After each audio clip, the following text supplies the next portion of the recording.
Hello, hello, hello, welcome to Koto Games Summoners Wars Pro in the making. Now, first of all, guys, I do apologize for the late video. It's been a long time since my last video, and I'm gonna tell you why. I was feeling down in the blue because I made a summon session, and first of all, the video I was making with that summon session, I was opening the candies and I opened about 50 chocolates, and it was everything on the video. Then all of a sudden, the video said, the phone said low memory, and then it kept recording, but then it just when I finished recording the video, it was just a black screen and it had no recording at all.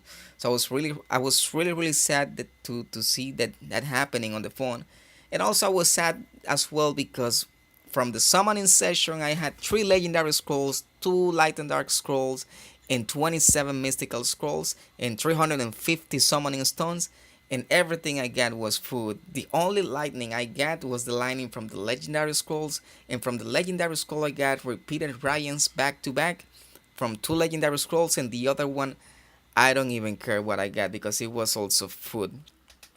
So I used all of this food to 6-star my Julian, to 6-star my Reina. So it was not a waste after all. But I really am very sad because they always say that the summons they will be random. And how come this is gonna be random when you get Ryan back to back from legendary scrolls? Oh, that was I was so down that I was not even in the mood to record a video. But I was riding with my friends here, Ethan and Matt, and I decided to make a video riding with friends because we're missing some videos on that section of my channel.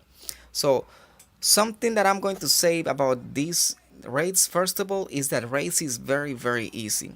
You just need to have the proper monsters for you to be able to jump into raids, and the proper monsters are farmable monsters. Remember, you need to fuse the panda eventually on the game, but if you don't have the panda yet, you don't need to worry because you can put anything else on the raids, and you can play up to R3 with any monsters.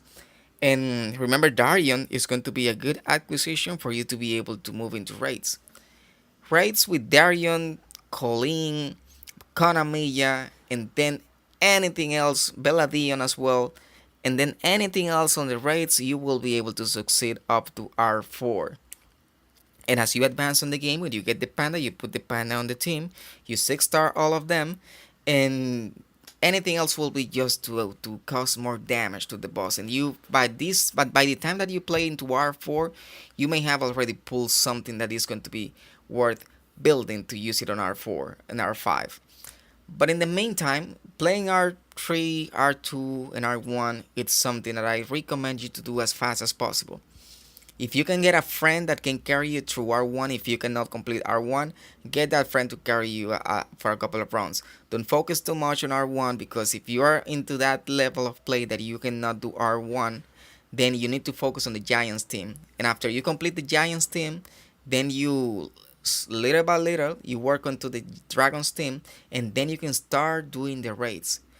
Raids with calling, you can use calling and Konamiya and Darion and Beladion for raids for as a 5 stars, but they need to be really tanky. If you 6-star Beladion and if you 6-star Darion for the front line and you make them tanky, they will be able to succeed and they will be able to help you complete these raids.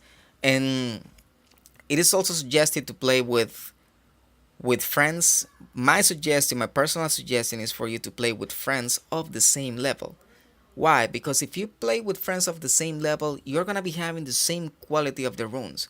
And playing with a friend that is beyond your level, that is too strong, is going to break the synergy of the team.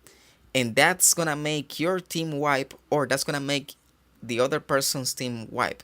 And sometimes you can see people that is really strong and they die before you do. And that's also because of the synergy of the team is not really set. So try to raid with friends of the same level. And something that I want to say about that is that Matt was saying to make sure to show on YouTube that that he was doing more damage than Eitan. Now these friends that I have, they are from channel 116. Remember, if you want to come to that channel, you can come anytime and have fun with us. There's plenty of people in channel 116 that is really nice. Some of them are a little bit crazy, but they are really nice after all, above all. Now going back to the subject.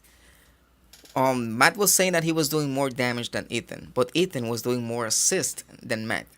So they complement each other. Even though they are fighting for doing the most damage or anything else, they complement each other. And if you can get three friends of the same level and you complement each other on the raids, you can play the raids, even higher level of raids that you cannot play with people that you don't actually know.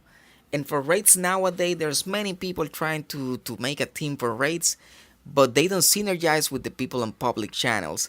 So try to work with friends of the same level first, and you will be able to break into raids and clear the raids. And the more you clear the raids, the better your game is going to be. Remember, you don't need to wait for the perfect rune to come, so that way you can make that perfect rune overpower. But if you have a good rune and you want to make it better, play the raids, because one single additional speed that you get is going to make the difference on the game. One single, let's say for example, 3% HP that you get for a monster that is really tanky is going to make the difference on the game. And those little details will be making the difference, and little by little you will be able to break into higher dungeon levels that you cannot clear before, that you couldn't clear before. You will be able to clear them after you power up those runes with the grindstones and enchanting stone that you got from raids. Raids is really simple, really easy, and it's just a matter of time. You don't need to really rush into raids. Just focus on your Giant Speed 10 team. That is the easiest one. And after you clear Giant Speed 10, you put the monsters, the same monsters you have, in addition with Colleen, that is not a Giant Speed 10 team, and you will be able to succeed. It is really easy. And now also you can see on this option that Eitan is using now a placement team. If you are lucky enough to have so many good monsters for raids, you can build the two separate teams, and that way you're gonna be able to play with a friend that will be yourself, with a friend of your same level that will be yourself. Imagine, for example, Eitan, Matt, and another placement of Eitan or Matt. That's gonna be a good team, a good combination. The three of them of the same level will be able to clear R3 with no problem. Now in these scenarios, they just need to focus a little bit more on who's gonna be the cleanser. The cleanser needs to be faster, Colleen needs to be tankier and faster, and the frontline member need to have a little bit more of defense. If they focus on that, I'm pretty sure that they will be able to clear R4 really easy. And I'm pretty sure that the next time we raid, let's say for example in less than 15 to 20 days, they will be able to play R4 with no problem. Now this is really easy. Once again, I thank Matt and Eitan for raiding with me. And I'm also shouting again to my channel 116. They are really nice people. And so far guys, I do thank you as well for staying with me this long that I had without recording videos. And I thank you for watching this video, and I hope you all have a wonderful rest of the day.